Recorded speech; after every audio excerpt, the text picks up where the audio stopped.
अब तक आपने देखा कि कैसे मनोज के स्कूल में मनोज के नाम का सिक्का चलने लग गया था और बड़े बड़े लड़के भी 14 साल के मनोज को अपने मामलों में बुलाने लग गए थे। छोटे बच्चे मनोज को अपना आदर्श मानने लग गए थे और उसकी इज्जत किया करते थे और ये सब मनोज को भी काफ़ी अच्छा लगता था।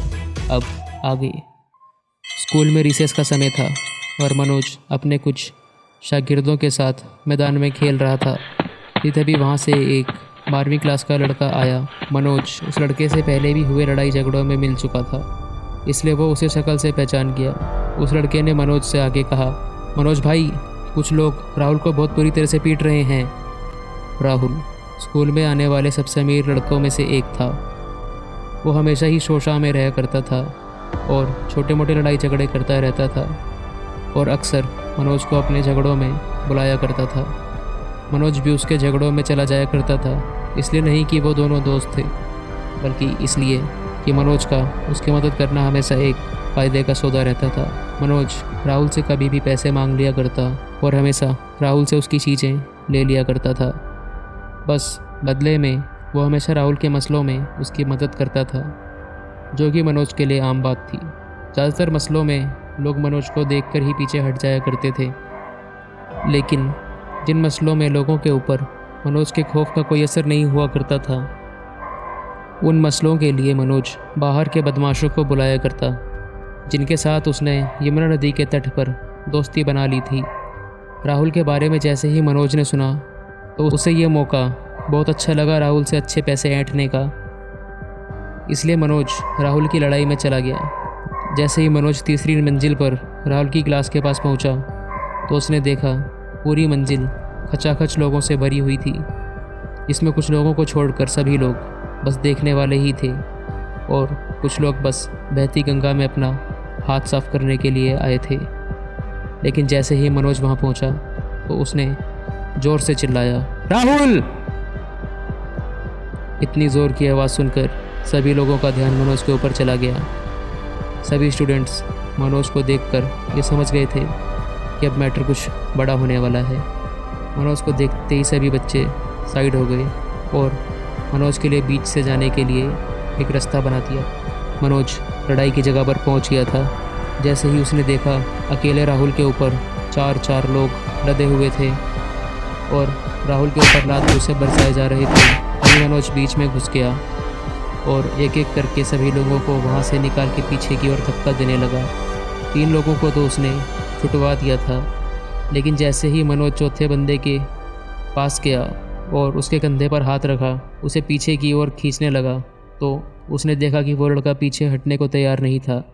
मनोज ने पीछे से ही उस लड़के की गुद्दी पर खींच के एक चाटा मारा, जिसकी वजह से वो लड़का झन्नाटे से हिल गया था और उसके मन में जो गुस्सा राहुल के लिए था, अब वो गुस्सा मनोज के नाम से उबाल मार रहा था। वो लड़का राहुल को वहीं पड़ा छोड़ पीछे घूमा और जितना हो सकता था उतनी तेज अपना हाथ हवा में घुमाया। जोरदार आवाज़ से पूरा कॉरिडोर गूंज उठा। इतने लोगों की भीड़ होने के बावजूद भी उस थप्पड़ की आवाज़ पूरे कॉरिडोर में गूंज रही थी। मनोज को समझ नहीं आया ये अचानक से उसके साथ क्या हो गया था। सभी बच्चों की नज़र मनोज की तरफ थी और वो मनोज को देखकर कुछ ना कुछ बातें कर रहे थे। मनोज की आंखें भी लाल हो गई थी और अगर वो ऐसे ही खड़ा रहता तो कुछ सेकंड बाद उसकी आंखों में भी पानी भर जाता। उस झन्नाटेदार थप्पड़ की वजह से मनोज का दिमाग उसकी जगह से हिल गया था और वो गुस्से से बुरा लाल हो गया था। मनोज को जैसे ही कुछ होश आया तो उसने सीधा उस लड़के की छाती पर लात से वार किया। लात खा के वो लड़का थोड़ी दूर जाके ज़मीन पर गिर गया। मनोज भागते हुए उसके पास गया और मनोज ने उस लड़के के पेट पर ज़ोर से एक लात मारी, जिसकी वजह से वो लड़का वहीं ढेर हो गया था। अब वो हिलने की हालत में भी नहीं था, लेकिन मनोज इतनी जल्दी नहीं रुकने वाला था। मनोज उस लड़के की छाती पर बैठ गया। उसने उस लड़के के दोनों हाथ अपने घुटनों के नीचे दबा लिए और मनोज लगातार उस लड़के के मुंह पर वार किए जा रहा था। उस लड़के की हालत तो पहले ही पेट पर लात खाकर ख़राब हो चुकी थी और उसके बाद लगातार मुंह पर पड़ते हुए मनोज के वो मुक्के इतनी चोट लग जाने के बाद भी वो लड़का बस ये बोल रहा था कि मेरा भाई तुझे छोड़ेगा नहीं। ये सुनकर मनोज एक पल को तो थोड़ा रुका, लेकिन उसका गुस्सा अपने चरम पर था और वो इस समय अपनी बुद्धि का नहीं बल्कि अपने बल का प्रयोग कर रहा था। थोड़े ही समय बाद उस लड़के की आवाज़ आनी बंद हो गई। ये सब देखने के बाद मनोज के शागिर्दों ने उसे पीछे खींच लिया था। मनोज द्वारा दिखाए गए इस दृश्य के बाद ये तो तय था कि मनोज वहाँ खड़े सभी लोगों के अंदर अपना खौफ वापस बना चुका था, जिसे उसने कुछ समय के लिए खो दिया था। अब धीरे धीरे मनोज भी होश में आ गया था और होश में आने के बाद वो यही सोच रहा था कि आखिर वो लड़का इतनी मार खाने के बाद भी अपने किस भाई को याद कर रहा था। इस पूरे स्कूल में ऐसा कौन था जो मनोज से भी ज़्यादा बड़ा बदमाश था।